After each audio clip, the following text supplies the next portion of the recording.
Ladies and gentlemen, welcome to Information Warfare. I am Chung Ray. This is Dota 2. We have a big tournament coming up. It is called the International. It is going to be ridiculous. So, I thought maybe people want to know about this game.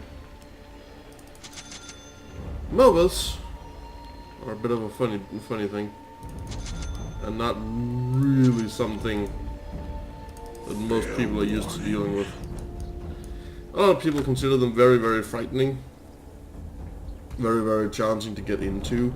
This is partly true.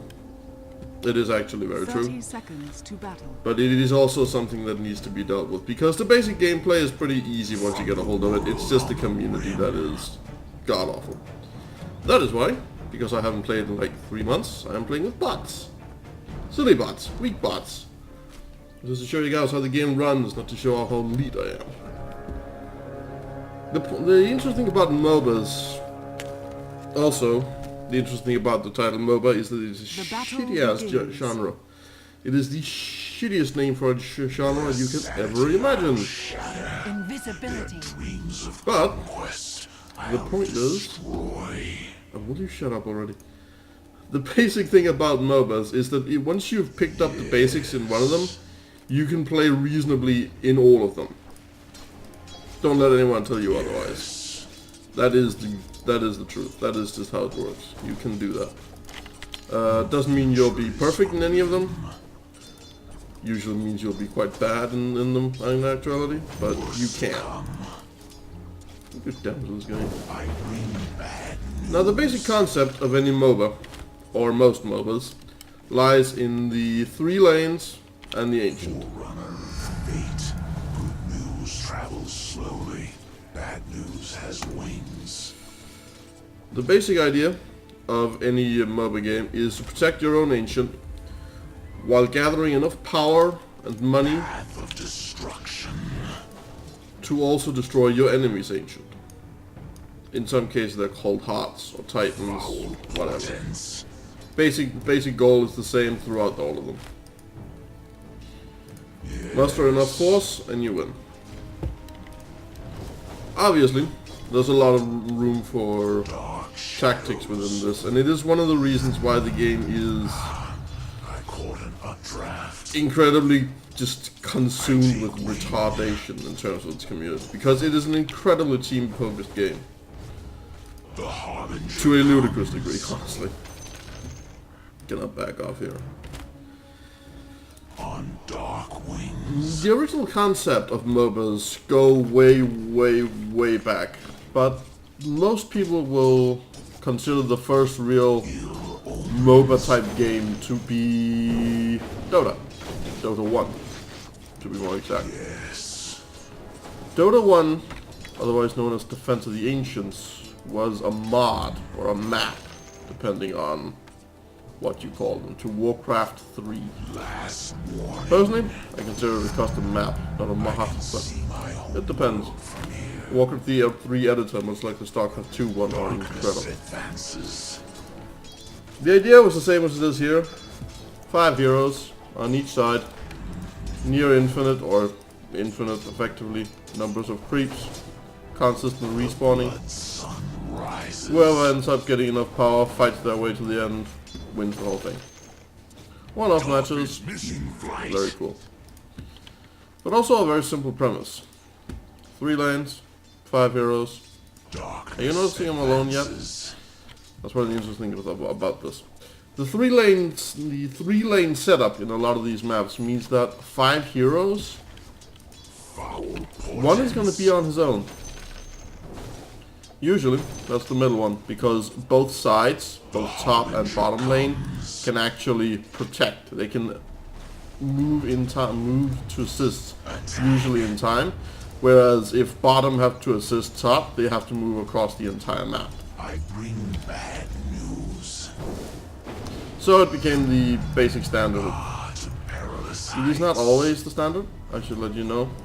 If you've watched any high-level sports, high-level esports of this game, you will know there are all sorts of tactics that can be employed.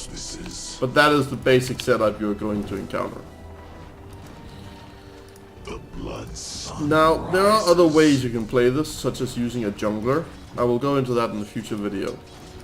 But the basic setup, and the setup that I would personally recommend for anyone new to the game, is this one person middle lane, two in each side lane. Simply put, it's the simplest to grasp, and the simpler it is to grasp, the more difficult it is to fuck up. Fucking up in this game can really screw your team over, so I would not recommend doing that. Yes. Now the basic gameplay of each of these, the basic way these matches go, generally evolves into 3 separate phases, so to speak. Each phase requires different things and different systems. First phase that we're in right now is called the laning phase. It's very much individual hero on hero, and it's where you start getting basic advantages to grow later on. Your bottom tower is under attack. But it is not usually where the game is won or lost. The later battles will be far more dangerous in that regard. Do this, there we go. Pop a bomb. Path of destruction. I'm a little bit rusty with this hero, so pardon me if I screw up a Your little bit. bottom tower is under attack. Second phase. It's basically a team deathmatch scenario. You sit around, Bottom tower is you under group attack. up, then you find the other team and you murder one another. I bring bad news. If you do this correctly, Your bottom tower then you is win the under team attack. fight, and thus you also win the tempo, you win the experience, you win all the points. If you fuck it up, Your the enemy bottom team tower gets to is under proceed attack. to sieging your base, taking your towers and breaking your ancient. Another one I haven't spoken about actually are towers, these things. These are defensive structures. There are usually 3 in each lane, but it does vary from game to game. Destruction. They are sort of a safe zone. You're not entirely safe, but the damage output they do does make it harder to kill you. On dark wings. But you should not consider them 100% safe areas. They're not. The abyss calls.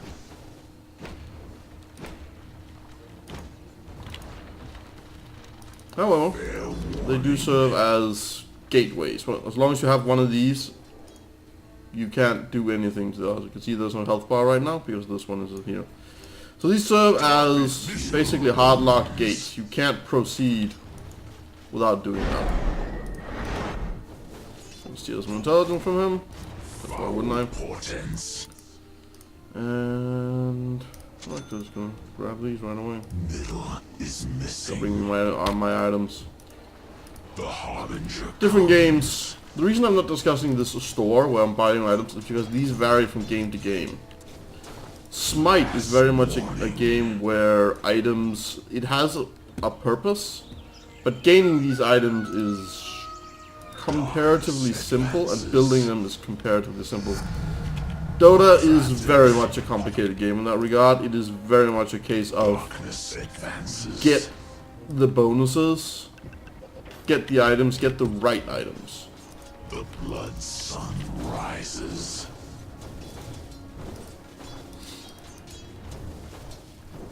Or else. And I'm rambling again. Dark I do apologize. Playing this game does take some concentration. The final phase that you'll be going through is actually besieging the enemy base.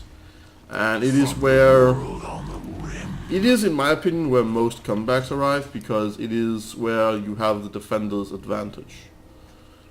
So let's say if we drive the middle lane all the way up through these two and into here. They now have the point where the opponents spawn right next to them. So they have creeps near all the time. Plus they have a far smaller area, so it's very easy for them to gang up. I bring destruction. So this makes it very easy for teams to overextend, I guess is the word you'd use. And if they do, then you might as well just back up and leave. Because you will give the opposing team a very large advantage, which can lead to your complete demise in the game. So what are we looking for here? Aghanims? I think we're looking for an Aghanims. Why wouldn't we?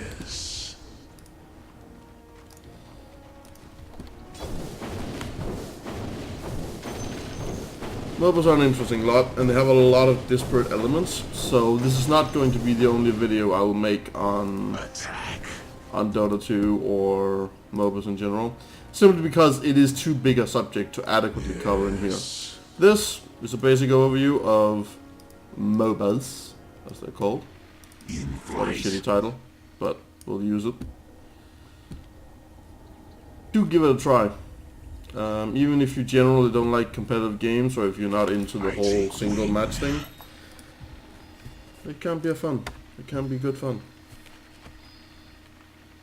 I'm Cheng Ray. Next time I'll be talking about the phases of the game. Then we'll be moving on to hero selection. This is Information Warfare. Hope you enjoyed it. Thank you for watching. Good day.